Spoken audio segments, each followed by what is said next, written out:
Subject కి ఒక teacher ఉంటారు, అన్ని సబ్జెక్టులు నన్ను చదవమంటారు. ఇంత చిన్న బుర్రలో అన్ని ఎలా నింపాలి?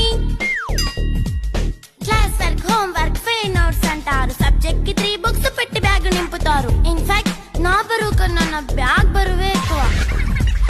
క్వశ్చన్లు, ఆన్సర్లు, సర్ప్రైజ్ టెస్టులు తమ్మి దాటుకొని మళ్ళీ స్కూల్ వాన్ ఎక్కేసి అమ్మయ్య ఇక ఇంటికి వచ్చేసామనుకుంటే మార్క్స్ తక్కువ వస్తే చెయ్యాలి అసైన్మెంట్. రిపోర్ట్ కార్డ్ చూపిస్తే ఇంట్లో ఉన్న పనిష్మెంట్. హోమ్ వర్క్ చేయమంటూ మమ్మీ చంపుతుంటుంది. ట్యూషన్ టైం అయిందని డాడీ తరుముతుంటాడు. డాన్స్ క్లాస్ కి వెళ్ళమని తాతయ్య తిడతాడు. స్నాక్స్ తిని వెళ్ళమని నాన్నమ్మ ఆపుతుంది. ఇక అన్నీ అయిపోయాక కాసేపు టీవీ చూద్దామంటే మమ్మీ ఎంట్రీ ఇచ్చింది. బెడ్ యొక్క మంది చిన్న నాప్ తీసేలోపు తెల్లారిపోయింది.